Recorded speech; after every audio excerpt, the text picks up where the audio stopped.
O Livro dos Espíritos. Princípios da doutrina espírita. Sobre a imortalidade da alma, a dos espíritos e suas relações com os homens, as leis morais, a vida presente, a vida futura e o porvir da humanidade, segundo os ensinos dados por espíritos superiores com o concurso de diversos médiuns, recebidos e coordenados por Allan Kardec. Introdução ao estudo da doutrina espírita. TET. Para muita gente, a oposição das corporações científicas constitui, se não uma prova, pelo menos forte presunção contra o que quer que seja. Não somos dos que se insurgem contra os sábios, pois não queremos dar aso a que de nós digam que escouceamos. Temô-los, ao contrário, em grande apreço e muito honrado nos julgaríamos se fossemos contado entre eles. Suas opiniões, porém, não podem representar, em todas as circunstâncias, uma sentença irrevogável. Desde que a ciência sai da observação material dos fatos, em se tratando de os apreciar e explicar, o campo está aberto às conjecturas. Cada um arquiteta o seu sistemazinho, disposto a sustentá-lo com fervor, para fazê-lo prevalecer. Não vemos todos os dias as mais opostas opiniões serem alternativamente preconizadas e rejeitadas, ora repelidas como erros absurdos, para logo depois aparecerem proclamadas como verdades incontestáveis? Os fatos, eis o verdadeiro critério dos nossos juízos, o argumento sem réplica. Na ausência dos fatos, a dúvida se justifica no homem ponderado. Com relação às coisas notórias, a opinião dos sábios é, com toda razão, fidedigna, porquanto eles sabem mais e melhor do que o vulgo. Mas, no tocante a princípios novos, a coisas desconhecidas, essa opinião quase nunca é mais do que hipotética, por isso que eles não se acham, menos que os outros, sujeitos a preconceitos. Direi mesmo que o sábio tem mais prejuízos que qualquer outro, porque uma propensão natural o leva a subordinar tudo ao ponto de vista de onde mais aprofundou os seus conhecimentos. O matemático não vê prova senão numa demonstração algébrica. O químico refere tudo à ação dos elementos, etc. Aquele que se fez especialista prende todas as suas ideias à especialidade que adotou. Tirai-o daí e o vereis quase sempre desarrazoar, por querer submeter tudo ao mesmo cadinho, consequência da fraqueza humana. Assim, pois, consultarei, do melhor grado e com a maior confiança, um químico sobre uma questão de análise, um físico sobre a potência elétrica, um mecânico sobre uma força motriz. Hão de eles, porém, permitir-me, sem que isto afete a estima que lhes dá direito o seu saber especial, que eu não tenha em melhor conta suas opiniões negativas acerca do espiritismo, do que o parecer de um arquiteto sobre uma questão de música. As ciências ordinárias assentam nas propriedades da matéria, que se pode experimentar e manipular livremente. Os fenômenos espíritas repousam na ação de inteligências dotadas de vontade própria e que nos provam a cada instante não se acharem subordinadas aos nossos caprichos. As observações não podem, portanto, ser feitas da mesma forma. Requerem condições especiais e outro ponto de partida. Querer submetê-las aos processos comuns de investigação é estabelecer analogias que não existem. A ciência, propriamente dita, é, pois, como ciência, incompetente para se pronunciar na questão do espiritismo. Não tem que se ocupar com isso e qualquer que seja o seu julgamento, favorável ou não, nenhum peso poderá ter. O espiritismo é o resultado de uma convicção pessoal, que os sábios, como indivíduos, podem adquirir, abstração feita da qualidade de sábios. Pretender deferir a questão à ciência equivaleria a querer que a existência ou não da alma fosse decidida por uma assembleia de físicos ou de astrônomos. Com efeito, o espiritismo está todo na existência da alma e no seu estado depois da morte.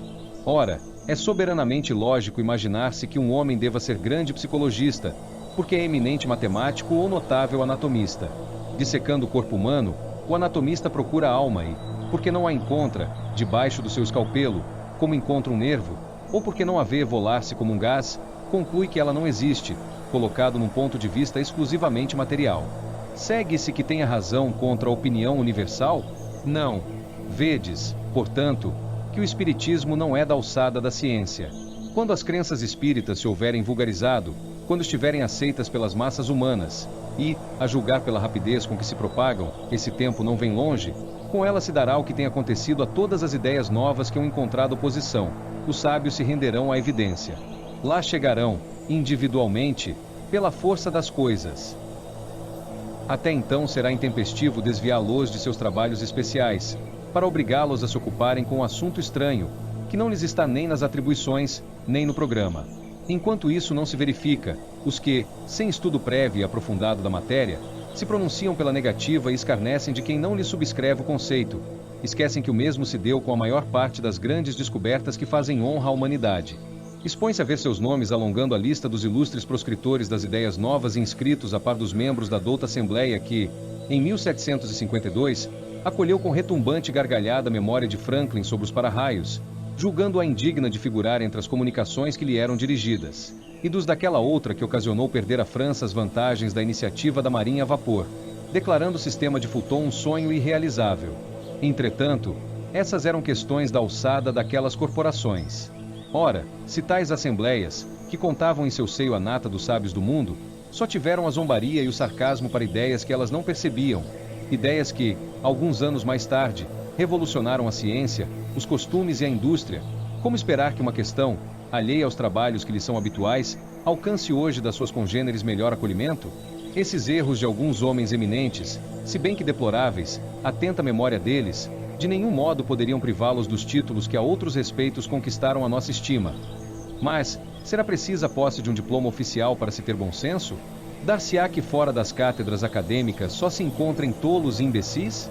Dignem-se de lançar os olhos para os adeptos da doutrina espírita e digam se só com ignorantes deparam e se a imensa legião de homens de mérito que a tem abraçado autoriza seja ela tirada ao rol das crendices de simplórios. O caráter e o saber desses homens dão peso a esta proposição, pois que eles afirmam, forçoso é reconhecer que alguma coisa há. Repetimos mais uma vez que, se os fatos a que aludimos se houvessem reduzido ao movimento mecânico dos corpos, a indagação da causa física desse fenômeno caberia no domínio da ciência. Porém, desde que se trata de uma manifestação que se produz com exclusão das leis da humanidade, ela escapa à competência da ciência material, visto não poder explicar-se por algarismos, nem por uma força mecânica.